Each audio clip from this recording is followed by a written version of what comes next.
Salam Indonesia, salam Nusantara dari Sabang sampai Merauke, dari Miangas sampai Pulau Rote. Mantaplah iman kita, mantaplah kasih kita, mantaplah pengharapan kita.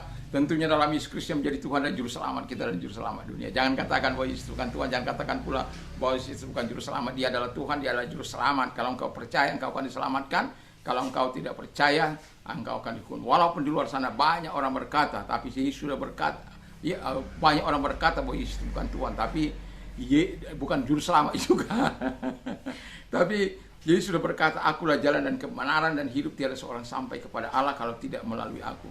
Petrus sudah mengatakan, di bawah kolong langit ini tidak ada nama lain yang diberikan kepada manusia yang olehnya kita diselamatkan. Dan Yohanes 3:16 berkata, karena begitu besar kasih Allah akan dunia ini, sehingga ia mengaruniakan anaknya yang tunggal, supaya setiap orang percaya kepadanya tidak binasa, melainkan beroleh hidup yang kekal. Jadi percaya pada Tuhan, kau memiliki yang kekal. Kau tidak akan pernah mampir di neraka. Ketika engkau berada di neraka, dalam nerakanya Tuhan Yesus, engkau tidak akan pernah kembali. Tidak akan pernah masuk surga kembali. Karena apa? Langkah terakhir menentukan, keputusan terakhir menentukan apakah engkau percaya kepada Tuhan atau tidak. Puji nama Tuhan, semoga kekuatan Tuhan, kekuatan firman, kekuatan roh, kekuatan iman, kekuatan doa senantiasa menyertai kita, sehingga di malam hari ini kita rilekskan hati kita, pikiran kita untuk menyambut firman Allah sebelum kita istirahat. Mari kita berdoa. Terima kasih Tuhan, biarkan kami menjadi pelayan-pelayan yang baik, menjadi umat yang baik di hadapan Tuhan. Dalam nama Yesus, amin. Saya bacakan dalam 1 Samuel 3 ayat 3 ayat 19 sampai dengan 21. Dan Samuel makin besar dan Tuhan menyertai dia, dan tidak ada satu pun dari firman-Nya yang dibiarkannya gugur.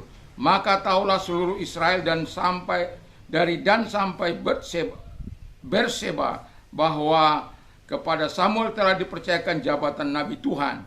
Dan Tuhan selanjutnya menampakkan diri di Silo, sebab ia menyatakan diri di Silo kepada Samuel dengan perantaraan firman-Nya. Haleluya. Puji nama Tuhan. Samuel pelayan Tuhan yang baik, ya.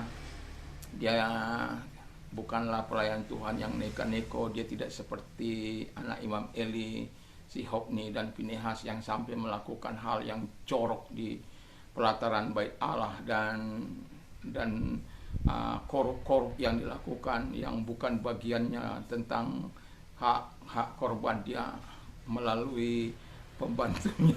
Wah, mengerikan.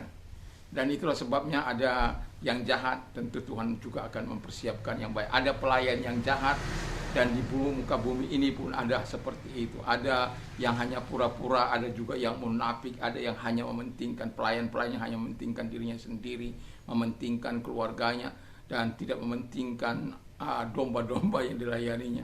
Tapi saya mau katakan kepada kita, mari kita meniru Samuel dalam pelayanan ini. Dia adalah Samuel, pelayan Tuhan yang baik. Dan kita akan melihat dari mengapa ia dikatakan baik. Ia seorang yang polos. Ayat yang ke-7, 1 Samuel 3:7, walaupun dia belum mengenal Allah pada waktu masa kecilnya, dia adalah orang yang betul-betul tidak melakukan hal yang neka-neko. Dia sangat polos. Dan ketika Tuhan memanggil dia bukan datang, bukan dikatakan ya Tuhan apa, enggak. Karena dia masih ya belum tahu, belum punya pengalaman dalam hal itu. Dan sampai 3 kali dia dibuat oleh Tuhan seperti itu. Dia tetap datang kepada Imam Eli dan membanguni Imam Eli. Ada apa Tuanku? Engkau memanggil aku. Tapi setelah ketiga kali sadarlah si Imam Eli, dan dia berkata, pergilah, tidurlah. Nanti kalau dia sampai merinding saya. Kalau dia bangun, kalau dia memanggil engkau kembali, katakanlah ini aku Tuhan. Berbicaralah. Jadi setiap kali kita dipanggil oleh Tuhan, harus ada respon yang baik, respon yang positif. Dan itulah yang diajarkan Imam Eli, sekalipun anak-anaknya tidak menjadi teladan di Israel pada waktu itu. Dan dia juga sebenarnya sudah tidak lagi menjadi teladan. Buktinya karena dia tidak pernah memarahi anaknya, sekalipun anaknya melakukan apa yang jahat di mata Tuhan. Dan karena itulah Tuhan menghukum dia juga. Menghukum anak-anaknya dan menghukum dia karena dia tidak memberitahukan apa yang seharusnya. Dia tidak pernah memarahi anaknya sampai mengatakan, kamu kalau tidak saya pecat kamu dari pelayanan. Enggak sampai pernah seperti itu. Hanya mengapa kamu berbuat. Ini orang tua yang dikendalikan anak, ini bukan orang tua mengendalikan anak. Ini apalagi dalam hal pekerjaan Tuhan, ya. Kitalah yang sebagai imam itu harus melakukan yang terbaik.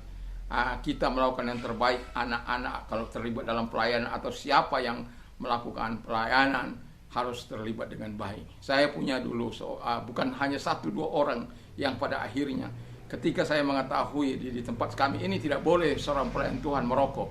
Dan kalau merokok itu sangat fatal bagi saya, apapun harga saya akan ambil, ya.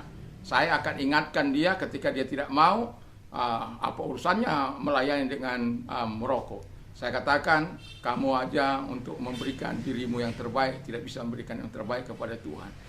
Jadi mohon maaf, kamu tidak bisa melayani. Dan karena itu dia marah, membawa dirinya atau membawa keluarganya, bukan karena tidak 1-2 orang yang pernah melayani main musik di sini, tapi bagi saya tidak ada masalah. Seorang pelayan itu harus memberikan yang terbaik bagi Tuhan. Seorang pelayan itu harus memberikan yang terbaik kepada Tuhan. Sama seperti si Samuel ini.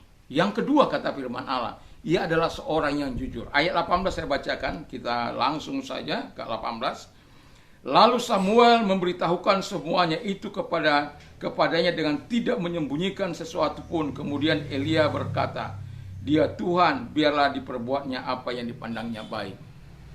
Jadi dia minta kepada Samuel, pasti ada sesuatu. Karena sudah lebih 300 tahun Tuhan tidak berbicara dengan audible yang bisa didengar telinga. Tapi pada masa dia anak didiknya si Samuel ini mendengar audible. Dan setelah 300 Tuhan, terima kasih Tuhan. Saya kalau sudah bercerita soal Tuhan, kehadiran Tuhan, itu biasanya bulu kuduk saya langsung, ya, karena saya ingin terus berada di hadirat Tuhan dan merasakan jamahan dan sentuhannya. Dan merasakan juga teguran-tegurannya ketika saya melakukan apa yang tidak baik di mata Tuhan. Dan itu sebabnya saya bilang setiap pagi kepada Tuhan, Engkau beraja di dalam hatiku, dalam pikiran, dalam hidupku. Kalau ada yang salah, Tuhan ingatkan segera. Dan itu sebabnya setiap kali pagi-pagi datang kepada Tuhan, ya, kita harus tetap ya melakukannya di hadapan Tuhan. Kita harus menjadi orang yang jujur. Di dunia sekarang ini sangat langka orang-orang jujur. Nah, sampai kalau gereja Tuhan ikut terlibat dalam ketidakjujuran, ikut terlibat menopang orang-orang yang melakukan yang tidak jujur itu, terlibat di dalamnya. Apa kata dunia? Apa kata setan? Apa kata saya nggak tahu lagi ngomong apa itu kalau gitu, ya. Tapi sebagai orang percaya, apalagi sebagai hamba Tuhan, mari kita jujur, ya, jujur dalam kehidupan ini, di dalam nama Tuhan Yesus Kristus. Puji nama Tuhan. Dan yang terakhir ialah ia seorang yang memiliki hubungan yang intim dengan Tuhan. Ya, jadi dia jujur, dia polos, dan dia membangun hubungannya dengan Tuhan. Kita tahu kalau orang membangun hubungan dengan Tuhan, rasa khawatirmu akan hilang, keraguanmu akan hilang, kebimbanganmu akan hilang, rasa takutmu akan hilang, dan kepercayaan semakin bertambah, sejahteramu engkau rasakan dalam hatimu. Dan kalau engkau katakan hubunganmu intim dengan Tuhan, tetapi engkau tidak merasakan apa-apa, dusta. Ketika kita memiliki hubungan dengan Tuhan, kekuatan Tuhan itu mengalir dalam hidup kita. Iman kita bertambah dalam kehidupan kita. Karena apa?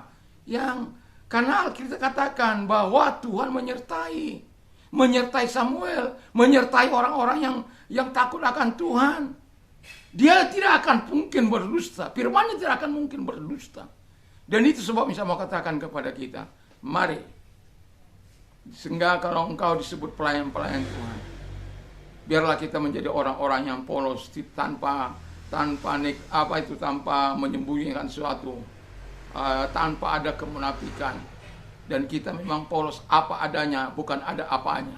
Ketika kita polos dalam hidup ini, siapa yang tahu? Tuhan. Walaupun kita dalam kepolosan kita sampai kita nggak tahu bahasa Tuhan. Samuel karena saking polosnya nggak tahu bahasa Tuhan, tetapi akan ada orang-orang yang mengajar kita dalam kebenaran-kebenaran itu. Orang-orang yang sudah dididik oleh Tuhan sebelumnya.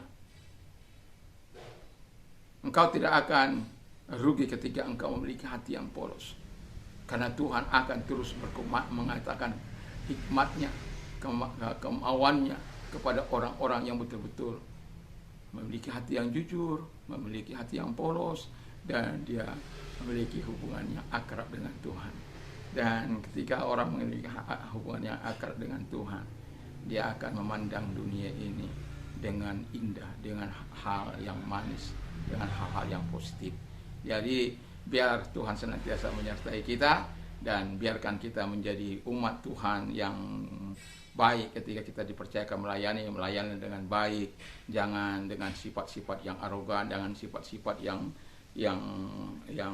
tidak berkenan di hadapan Allah, tetapi dengan sifat-sifat yang memuliakan Allah. Apalagi kita seorang hamba Tuhan, beri yang terbaik, karena saya yakin dan percaya Tuhan sudah memberikan yang terbaik bagi kita. Tuhan Yesus memberkati. Mari kita berdoa. Terima kasih Tuhan, kiranya Engkau terus menolong kami untuk kami menjadi pelayan-pelayan-Mu yang baik, umat yang baik di hadapan Tuhan.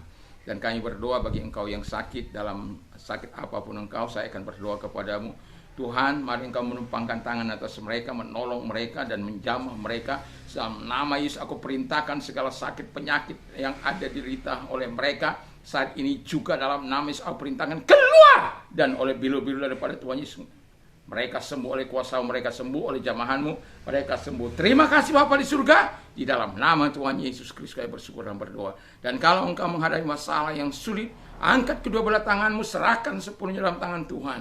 Mari kita berdoa. Tuhan Yesus, lihat tangan-tangan yang diangkat, dan saya akan terus berkata kepada Tuhan, genggam tangan mereka dan jawab doa-doa mereka, karena engkau yang berjanji, engkau memberikan kelegaan mereka. Bagi mereka, buktikan itu, berikan kelegaan bagi mereka. Kasih sayangmu, kemurahan dan pertolongan bagi mereka. Terima kasih buat kebaikan dan pertolongan bagi mereka Bapa di surga.